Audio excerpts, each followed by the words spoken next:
On passe à la Halle Saint-Pierre pour 340 000 €. Association cette fois-ci. Oui, la Halle Saint-Pierre, donc établissement culturel très connu là aussi, qui promeut les diverses formes de l'art populaire contemporain et principalement de l'art brut. On nous demande ici le versement de la deuxième partie de la subvention accordée pour 2008. La première partie était de 340 000 €. Cette deuxième partie atteint aussi un montant de 340 000 €. Je vais donner la parole à Daniel Fournier. Je précise que la Halle Saint-Pierre a fait l'objet normalement, comme une association subventionnée par la ville, d'une inspection qui a fait l'objet d'ailleurs d'un certain nombre de commentaires de presse. Et cette inspection, ce rapport est connu maintenant et a permis des préconisations et donc dont la mise en œuvre est en cours. Et donc je vous rappelle qu'on avait demandé qu'il y ait un versement 2 fois, justement pour permettre de vérifier que les préconisations étaient mises en œuvre. Et donc on est dans le cadre de cette décision. Et je donne la parole à Daniel Fournier. Merci. Donc c'est une subvention importante puisque 680 000 €, c'est le montant global de la subvention versée par la ville. Le reste étant assuré par les entrées, les recettes de la cafétéria et de la librairie et 2 autres financeurs qui sont bien plus modestes, le CNL, le Centre national du livre, pour 3 800 €, et pour les expositions, un autre financeur à hauteur de 2 500 €, donc négligeable par rapport à la somme globale. Alors pour ma part, j'ai siégé comme membre de droit dans cette association où je représentais le maire du 18e au cours de la précédente mandature. Et c'est à ce titre-là que je vais m'exprimer. Pour ma part, je vais m'abstenir sur cette subvention et je voudrais porter à la connaissance du Conseil et des habitants quelques éléments pour éclairer ma décision, qui sont pour moi des éléments d'inquiétude. En effet, à propos du fonctionnement du CA, de cette association, il est dit qu'il se réunit régulièrement, ce qui est, je pense, une formule rituelle et qui doit correspondre à la réalité. Or, je peux témoigner que le CA se réunit vraiment de manière très irrégulière et qu'il a pu être demandé lors d'un de ces CA, il a pu être demandé aux membres du CA de ne pas faire figurer au compte-rendu de séance un point qui était porté à l'ordre du jour et que ce point était le rapport d'inspection que Daniel Vaillant évoquait tout de suite et qui a donné lieu à une vingtaine de recommandations à l'association et que j'avais déjà eu l'occasion d'évoquer en mai 2007 dans ce même conseil. Donc pour moi, c'est un manquement grave à un fonctionnement démocratique que de demander de parler mais de ne pas noter et que ça ne sorte pas sur un sujet aussi grave. Je voudrais aussi porter à la connaissance du Conseil le fait que dans l'exposé des motifs de cette délibération, on évoque des améliorations immédiates ou constatées à terme. Et ce n'est que souhaitable, vu la situation, et d'aller vers quelque chose de plus positif. Et une des améliorations est la suivante, c'est la première d'ailleurs, je ne vais pas chercher plus loin, redéfinition des attributions et encadrement des pouvoirs de la directrice par le conseil d'administration. Le président a reçu mandat du conseil d'administration pour présider les réunions des délégués du personnel. Or, il s'avère que si le président a reçu mandat, ce mandat, il ne l'exerce pas, ou au moins plus depuis janvier, on est quand même au mois d'octobre.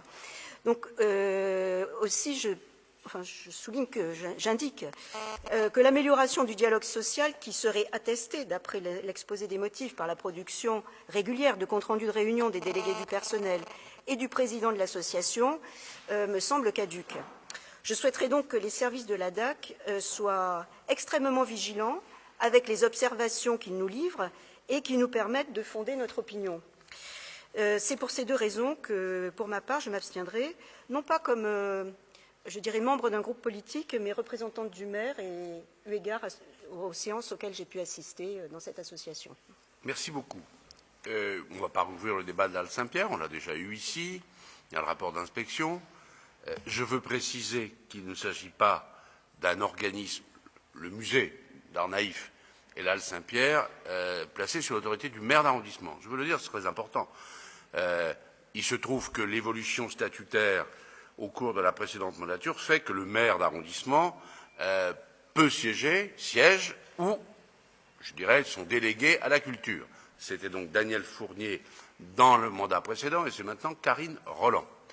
Non mais je le précise, ça veut dire que c'est un organisme parisien où siègent des conseillers de Paris. Et donc, j'ai entendu les remarques de Daniel Fournier, mais ça vaut essentiellement dans le cadre du mandat de conseiller de Paris, pour vérifier que les préconisations du rapport d'inspection sont mises en œuvre normalement. Je le dis pour que ne se noue pas au sein du conseil d'arrondissement une question qui est d'abord une question, je dirais, parisienne et donc qui peut être débattue au Conseil de Paris. Ceci étant, nous avons un vote à émettre puisque toute subvention votée au Conseil de Paris et qui a une exécution dans le 18e fait l'objet d'un vote.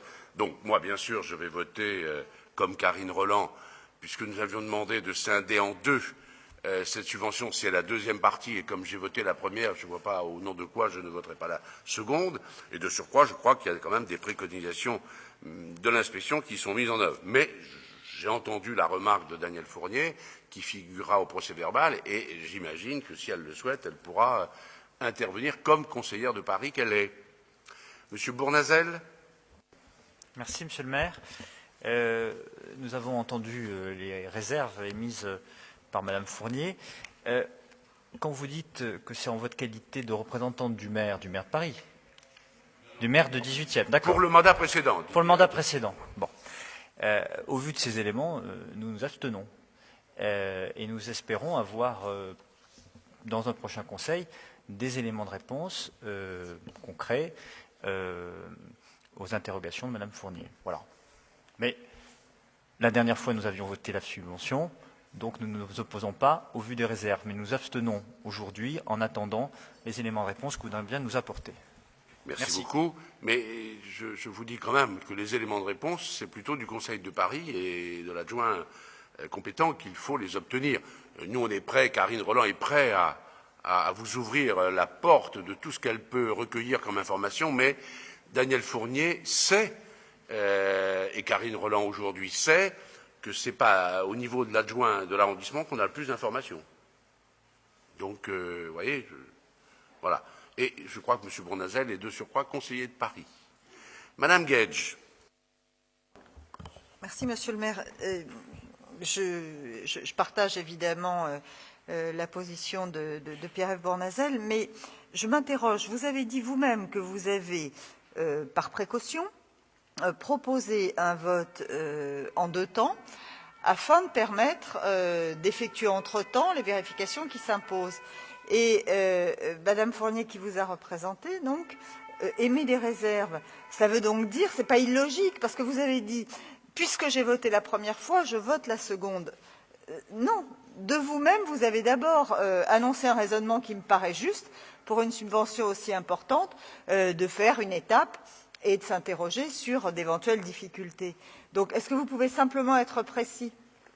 Oui, vous savez, sur l'histoire de la halle Saint-Pierre, je veux bien qu'on organise une séance du Conseil à lui tout seul. Ses origines, son mode de fonctionnement, son histoire, mais vos collègues vont vous en parler, de l'opposition, je veux dire.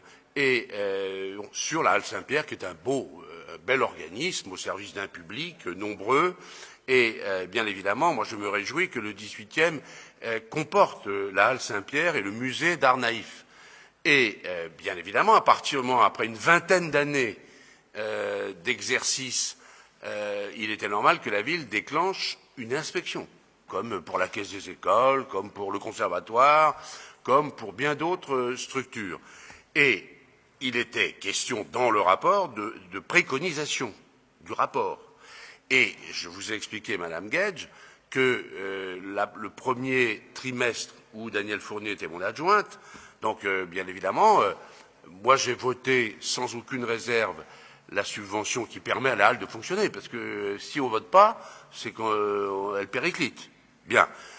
Et bien évidemment qu'il était normal qu'à partir du moment où il y avait deux tranches, la première votée en début d'année, la seconde maintenant, on espérait que des préconisations du rapport soient mises en œuvre. Et moi, au vu des éléments d'information que j'ai, c'est ce qui se passe. D'où c'est sans réserve que je vote la deuxième subvention pour 2008, en espérant que toutes ces préconisations, et s'il y a des vérifications à faire, j'imagine que les élus qui siègent au conseil d'administration pourront les faire, ces vérifications. Karine Roland, au nom de l'arrondissement, puisqu'elle m'y représente, et les conseillers de Paris qui siègent en tant que tels dans le conseil de surveillance de la Halle Saint-Pierre. Voilà, c'est tout simple, Madame Gage. Donc moi, je suis dans la logique de celui qui n'est pas refusé un rapport d'inspection, qui l'ait apprécié comme élu parisien, mais aussi comme maire d'arrondissement, puisque c'est dans le 18e, et qui aujourd'hui est très à l'aise pour dire que d'abord, il n'y a pas une augmentation, la somme est importante, mais elle l'a toujours été. Et c'est un musée parisien. Voilà, c'est un musée parisien qui coûte assez cher à la collectivité, comme le musée de Montmartre, comme d'autres musées, carnavalais, etc. Oui, c'est vrai, mais c'est utile. Voilà, et donc moi je vote sans réserve, même si je comprends que mon ancienne adjointe à la culture dit ce qu'elle a eu envie de dire, parce qu'ici la parole est libre, nous sommes en démocratie, en transparence, et que chacun a le droit de voter ce qu'il veut en conscience, même si, encore une fois, je ne souhaite pas qu'on mette en péril l'existence de la Halle Saint-Pierre. Donc moi je voterai la subvention. Et s'il n'y a pas d'autre prise de parole, je veux mettre aux voix qui est pour cette subvention. Merci. Qui est contre? Il n'y en a pas. Qui s'abstient? Voilà, c'est bien noté. Tout est en ordre. Pour l'abstention, relevez les doigts, parce que voilà, je ne voudrais pas qu'on ait une erreur ensuite. C'est bien noté? C'est bon. Parfait. Eh bien, c'est adopté.